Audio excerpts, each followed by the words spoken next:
Salut, c'est Gaëlle Daydream, j'espère que vous allez bien, que vous avez passé un excellent week-end et que vous êtes prêts à attaquer une nouvelle semaine de cours ou de travail. Et surtout, j'espère que vous êtes prêts pour ma petite parenthèse d'horreur.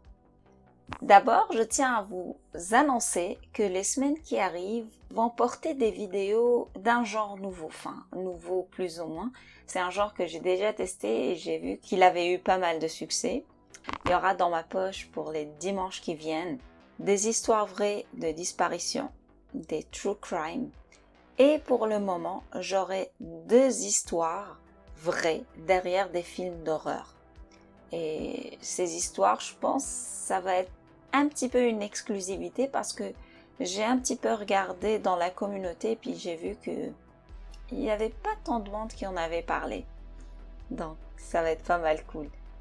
Puis, je vais essayer autant que possible de maintenir un rythme de thread d'horreur en cours de semaine, le thread classique, l'histoire classique pour les mercredis. Puis, en fin de semaine, il va y avoir ces histoires-là nouvelles. Pour les threads, bien sûr, je vais jouer je les raconte à la première personne, je les raconte à la troisième personne, puis vous pouvez me dire qu'est-ce que vous préférez, que ce soit à la première ou à la troisième personne, pour les threads, bien sûr. Bien sûr, si tout ça vous intéresse et que vous voulez connaître ces histoires qui vont venir, puis les histoires que j'ai déjà racontées, n'hésitez pas à vous abonner à la chaîne, c'est super important, et à me lâcher le pouce bleu, à partager un max. Et je tiens également à vous remercier pour tous vos gentils commentaires et à vous dire que c'est toujours un plaisir pour moi de vous répondre, de discuter avec vous et de vous connaître encore un petit peu plus à chaque fois.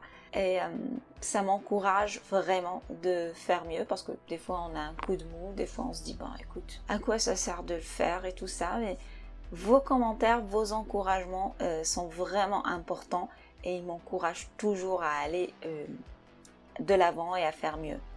Et pour ceux qui veulent me connaître un petit peu plus et lire des mini-histoires horrifiques, d'autres énigmes parfois, je vous invite à me rejoindre sur Instagram ou sur Discord. Et je salue tous ceux qui y sont déjà et avec qui je discute déjà pas mal. Mais pour Discord, écoutez, je vous le dis honnêtement, je viens d'installer le truc et j'y comprends quasiment rien. Enfin, je le découvre. Donc, si vous voulez passer me dire un petit coucou, je serai là. Maintenant, focus sur les choses sérieuses. Aujourd'hui, je vais vous raconter l'histoire d'une meurtrière qui me laisse mitigée entre sadique, cupide ou stupide, ou encore peut-être les trois à la fois.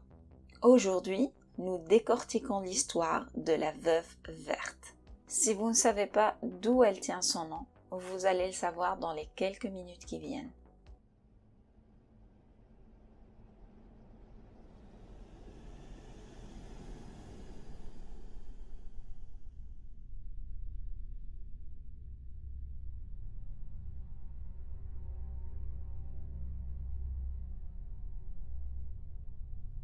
Au fil des ans, de nombreuses femmes tueuses ont été surnommées les veuves noires, en hommage à cette petite araignée dont la femelle est connue pour tuer après le Covid. Après, ça te fait plaisir, quoi. Les procureurs et la presse ont surnommé Mary-Ellen Samuels la veuve verte, après que des photos d'elle couvertes de 20 000 $ de l'argent de son mari décédé aient convaincu un jury californien qu'elle était coupable d'avoir organisé le meurtre de son mari et d'un autre homme. Nick Catran Whitney, un membre du jury, a déclaré à la presse que cette photo d'elle nue, enroulée dans des billets verts, lui a définitivement fait plus de mal qu'autre chose. Mais avant de détailler les circonstances du meurtre, voyons voir qui est Mary-Ellen Samuels, ou avant d'être Samuels, Mary-Ellen Gurnick. Mary-Ellen Gurnick est née en 1947 et a grandi sous le soleil du sud de la Californie. À son adolescence, elle a passé son temps libre à aller au ciné-parc à Disneyland et à courir après des garçons dans les clubs de danse locaux. Son amie Barbara Favila a déclaré qu'elle était très jolie, en précisant que quand elles sortaient tous les deux et qu'elles rencontraient des gars, c'était toujours Mary-Ellen qui avait toute leur attention. Mary-Ellen était donc une jeune femme à succès, avec un brin de narcissisme qui aimait l'attention. Un des voisins de Mary-Ellen un jeune homme qui avait le béguin pour elle et qui était de 2 ans son cadet, était Robert Samuels, dont tous les amis et l'entourage appelaient Bob Samuels. Donc, tout au cours de cette histoire, si je parle de Bob, c'est Robert Samuels. Bob l'adolescent était trop timide pour inviter Marie-Hélène à sortir. Il la regardait de loin évoluer dans sa vie, connaître un autre homme, se fiancer, se marier et même avoir une fille. La vie a voulu que Bob et Hélène se perdent de vue pendant un certain temps. Bob a bien grandi de son côté et est devenu un caméraman hollywoodien à succès. En 1980, les chemins de Bob et Hélène se sont à nouveau croisés. Et cette fois, ils ont commencé à sortir ensemble. Le procureur, Jeanne Marouzi, a déclaré à la presse « Bob a commencé à tomber amoureux d'Hélène lorsqu'il était jeune. Et il était complètement amoureux d'elle lorsqu'il l'a rencontrée à nouveau à l'âge adulte. Bref, Bob était tellement amoureux d'Hélène qu'en 6 mois, ils se sont mariés. Les choses ont bien démarré pour les Samuels. Ils ont obtenu une maison dans la banlieue de Northridge, dans la vallée de San Fernando, et selon Barbara Favilla, l'amie de Hélène, Bob s'entendait très bien avec sa belle-fille Nicole, qu'il a d'ailleurs adoptée officiellement. Le couple formé par Bob et Marie-Hélène, bien qu'en apparence heureux, mettait en scène 2 personnes aux antipodes d'un point de vue caractère. Bob était travailleur et terre-à-terre, alors que Marie-Hélène aimait les voitures rapides, les vêtements sexy et tout ce qui a trait à l'adrénaline. Marie-Hélène et Bob se disputaient constamment pour de l'argent. À cause de toute cette tension causée par l'argent, ou plutôt par les besoins financiers interminables de Marie-Hélène, Bob a fini par acheter une franchise Subway et a nommé Marie-Hélène directrice. Le couple avait besoin de l'argent supplémentaire que le Subway rapporterait et surtout, Bob espérait que ce travail donnerait à Marie-Hélène un but. En octobre 1986, Bob est rentré chez lui après une journée de travail pour trouver une note de Marie-Hélène sur le comptoir de la cuisine disant qu'elle le quittait. Le procureur Jeanne Marouzi a révélé que cette lettre mentionnait des choses comme « Notre mariage était devenu obsolète, les choses n'ont tout simplement pas fonctionné et j'espère que nous pourrons être amis, mais je ne peux pas vivre avec toi. » Marie-Hélène a demandé le divorce, mais Bob espérait qu'ils pourraient peut-être se réconcilier. Donc, d'un commun accord, ils ont accepté une séparation temporaire, son divorce officiel. Durant cette séparation, Bob versait 1 500 $ supplémentaires par mois pour couvrir les frais de subsistance de Marie-Hélène et de sa fille.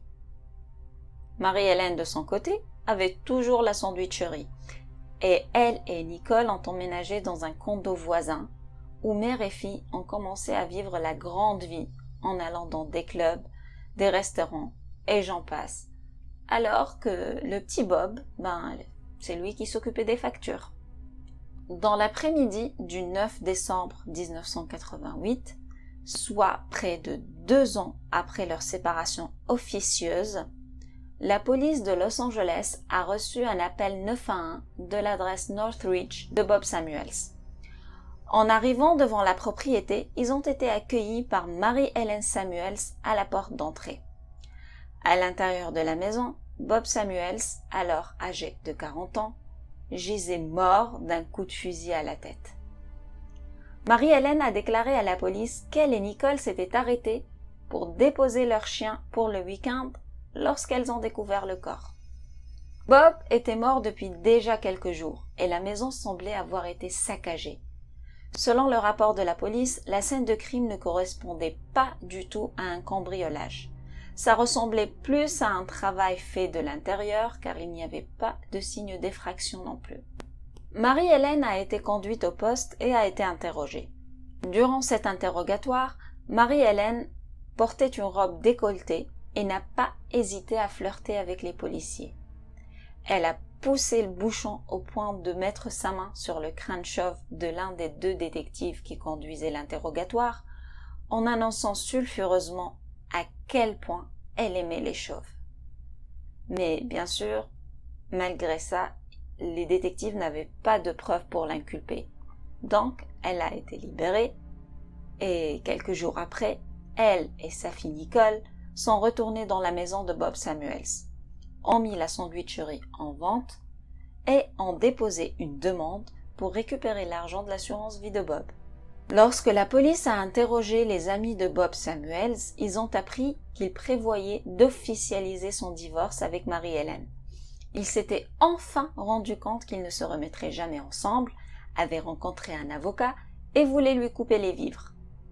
Heureusement pour Marie-Hélène, ils étaient encore mariés au moment du décès de Bob et elle a pu hériter de près de 500 000 $ en assurance et actifs.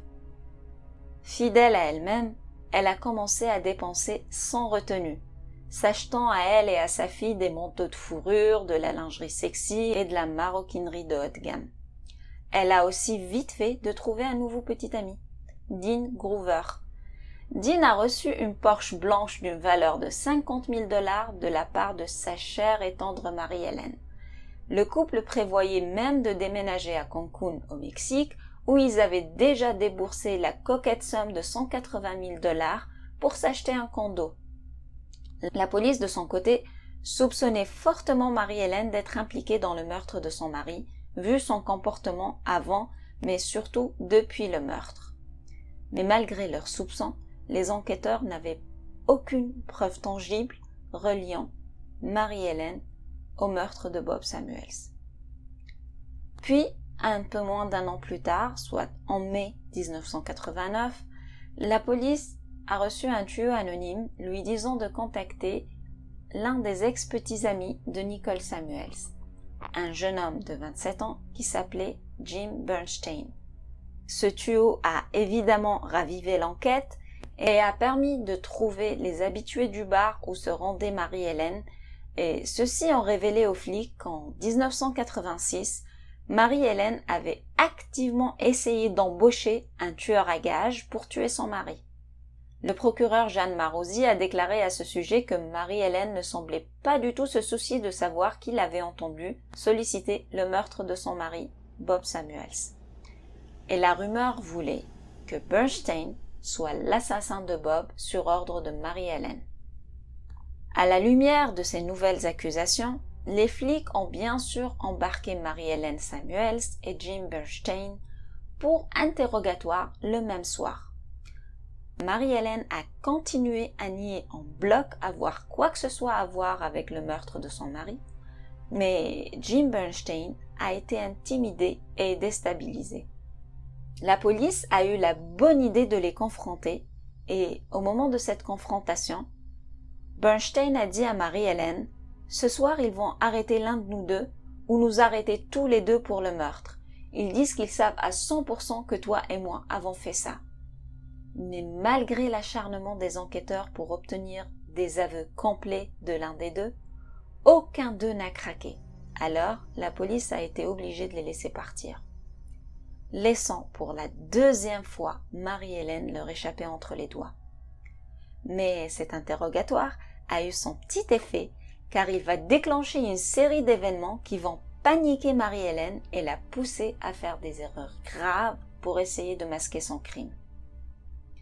4 semaines après cet interrogatoire, un couple a découvert un cadavre le long d'une route de montagne isolée dans le comté de Ventura, en Californie.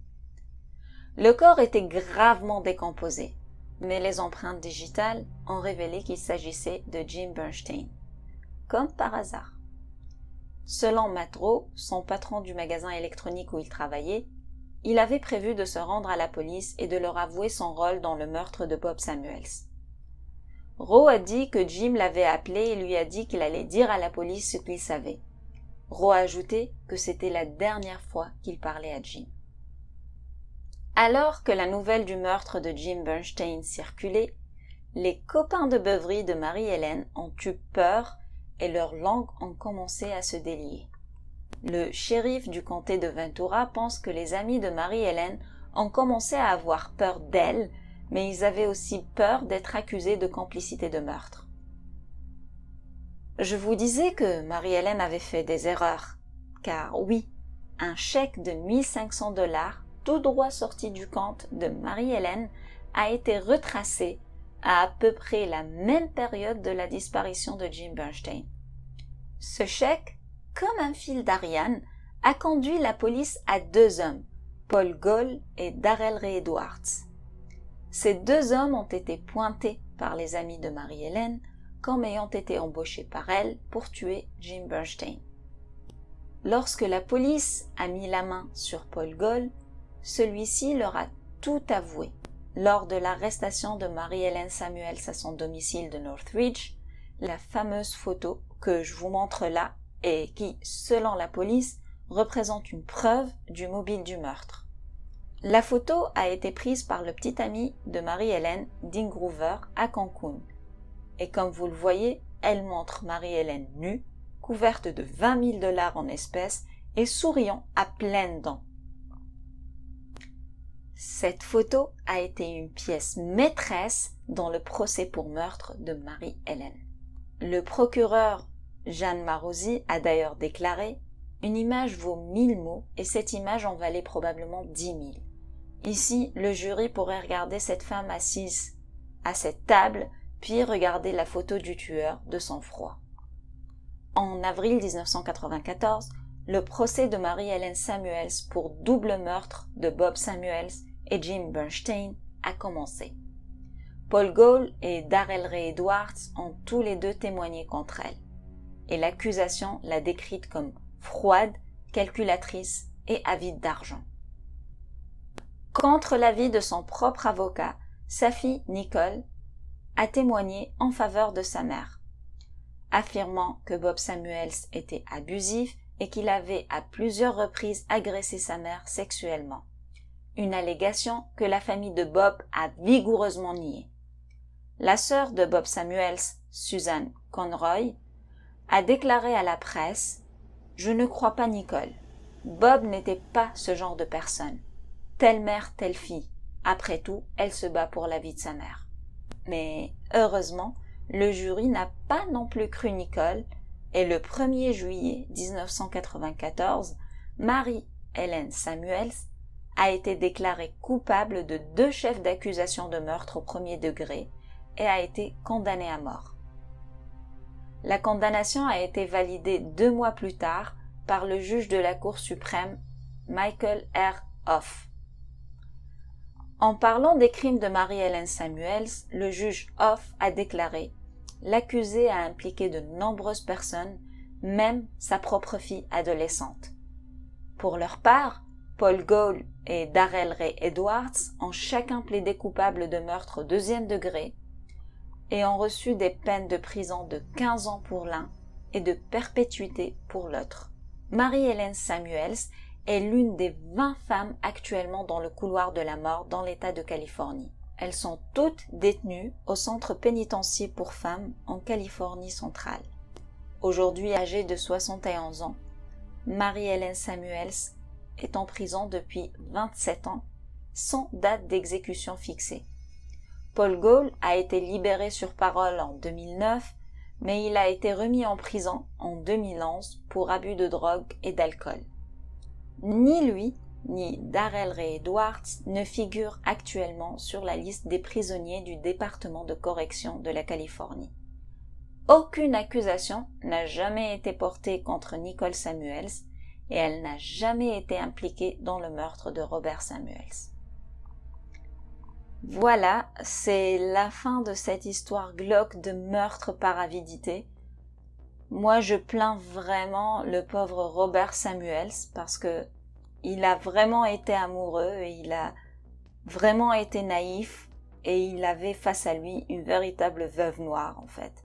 Une femme qui n'en voulait juste qu'à son argent et quand elle s'est sentie menacée de perdre tout cet argent, elle l'a juste zigouillé pour récupérer le tout.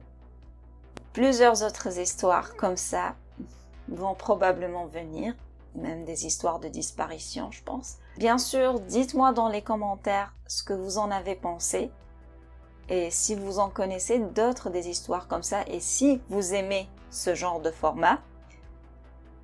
Et avant de vous laisser, je vais vous donner l'énigme de la semaine, vu que la semaine dernière j'ai oublié. et je vous en ai promis une pour cette semaine. L'énigme concerne un lieu. C'est important à savoir parce que ça va vraiment vous faciliter la tâche. Je suis un endroit qui, malgré ses rues bondées, personne n'y vit. Où je suis. C'est un endroit. Réfléchissez très bien. C'est simple, mais c'est vraiment facile, mais il faut y penser. Bien sûr, la première personne qui me donnera la bonne réponse verra son commentaire épinglé, comme Croquette BS la dernière fois, que je salue énormément. Sur ce, il me reste qu'à vous dire à très bientôt les petits loups pour d'autres histoires d'horreur.